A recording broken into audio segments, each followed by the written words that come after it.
ಶಿರಾನಗರದ ಸೇವಾ ಸದನದಲ್ಲಿ ನಡೆದ ಪತ್ರಿಕಾಗೋಷ್ಠಿಯಲ್ಲಿ ವಿಧಾನ ಪರಿಷತ್ ಶಾಸಕರಾದ ಚಿದಾನಂದೇಗೌಡ ಮಾತನಾಡಿ, ಸಂಸತ್ತಿನಲ್ಲಿ ಬಹು ನಿರೀಕ್ಷಿತ ಮಹಿಳಾ ಮೀಸಲಾತಿಗೆ ಸೋಲಾಗಿರುವುದನ್ನು ಕಾಂಗ್ರೆಸ್ ಪಕ್ಷ ಸಂಭ್ರಮಿಸಿ ಮಹಿಳೆಯರಿಗೆ ಅಗೌರವ ತೋರಿಸುವುದು ಖಂಡನೀಯ. ಪ್ರತಿ ಗ್ರಾಮ ಪಂಚಾಯಿತಿಗಳಿಗೆ ಭಾಜಪ ಕಾರ್ಯಕರ್ತರು ಭೇಟಿ ಕೊಟ್ಟು ಮಹಿಳೆಯರಿಗೆ ಕಾಂಗ್ರೆಸ್ ಪಕ್ಷ ಮಾಡಿದ ಅನ್ಯಾಯದ ಬಗ್ಗೆ ಅರಿವು ಮೂಡಿಸಲಾಗುವುದು ಎಂದು ತಿಳಿಸಿದರು. ಮಹಿಳೆಯರು ಪಾರದರ್ಶಕವಾಗಿ ಅಧಿಕಾರ ನಡೆಸುತ್ತಾರೆ. ಅಂತಹ ಪಾರದರ್ಶಕ ಮತ್ತು ಭ್ರಷ್ಟಾಚಾರ ಮುಕ್ತ ಆಡಳಿತ ಕಾಂಗ್ರೆಸ್ ಸರ್ಕಾರಕ್ಕೆ ಬೇಕಾಗಿಲ್ಲ. ಆದುದರಿಂದ ಮಹಿಳಾ ಮೀಸಲಾತಿ ನೀಡದೆ ಮಹಿಳೆಯರನ್ನು ವಂಚಿಸಿದೆ. ಭಾಜಪ ಸರ್ಕಾರ ಇದನ್ನು ಗಂಭೀರವಾಗಿ ಪರಿಗಣಿಸಿದ್ದು ಪ್ರತಿಭಟನೆ ನಡೆಸಲಿದೆ ಎಂದು ತಿಳಿಸಿದರು. ನಿನ್ನೆ ತಾವೆಲ್ಲ ಗಮನಿಸಿದಾಗೆ ಏನು ಮಹಿಳಾ ಬಿಲ್ ಅಂತ ಏನು ಆಯಿತು, ಎಲ್ಲರೂ ಗಮನಿಸಿದಿರಿ. ಈ ಭಾರತೀಯ ಜನತಾ ಪಕ್ಷ ಯಾವ ಒಂದು ಉದ್ದೇಶದಿಂದ ಪ್ರಧಾನಿ ನರೇಂದ್ರ ಮೋದಿಯವರು ಅವರ ನೇತೃತ್ವದ ಸರ್ಕಾರ ಈ ಮಹಿಳಾ ಬಿಲ್ಲನ್ನು ಜಾರಿಗೆ ತರಬೇಕು ಅಂತೇಳಿ ದೃಢ ನಿಶ್ಚಯವನ್ನು ಮಾಡಿ ಭಾಳ ಎಲ್ಲ ರೀತಿಯನ್ನು ಕೂಡ ವಿನಂತಿಯನ್ನು ಮಾಡಿ ಅಪೋಸಿಷನ್ ಪಾರ್ಟಿಯವ್ರಿಗೂ ಕೂಡ ಒಂದು ರಿಕ್ವೆಸ್ಟನ್ನು ಕೊಟ್ಟರು.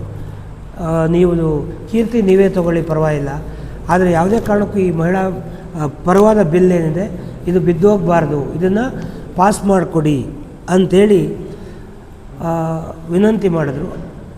ನಮಗೇನು ಗೊತ್ತಿಲ್ಲದೆ ಇರೋದೇನಲ್ಲ, ನಮಗೆ 2/3 ಮೆಜಾರಿಟಿ ಇಲ್ಲ.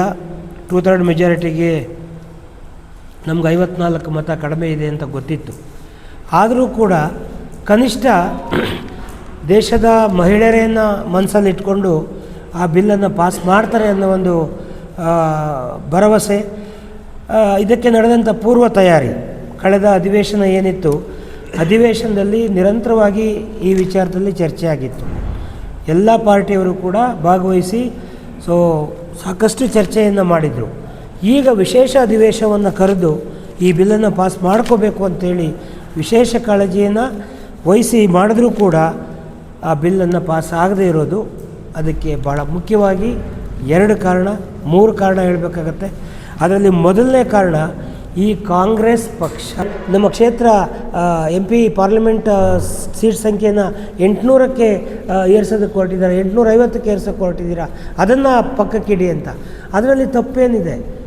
ಮೋದಿಜಿಯವರು ಭಾಳ ಸ್ಪಷ್ಟವಾಗಿ ಹೇಳಿದ್ದಾರೆ, ಹಿಂದೆ ಯಾವ ಮಾನದಂಡವನ್ನು ಅನುಸರಿಸಿ MP ಕ್ಷೇತ್ರಗಳನ್ನು ನಿರ್ಣಯ ಮಾಡಿದ್ರು ಅದೇ ಮಾನದಂಡದ ಆಧಾರದಲ್ಲಿ 50% ಸೀಟುಗಳನ್ನು ಹೆಚ್ಚೆ ಮಾಡಬೇಕು ಅನ್ನೋ ಉದ್ದೇಶದಿಂದ ಇವತ್ತಿನ ಜನಸಂಖ್ಯೆಗೆ ಅನುಗುಣವಾಗಿ ನಮಗೆ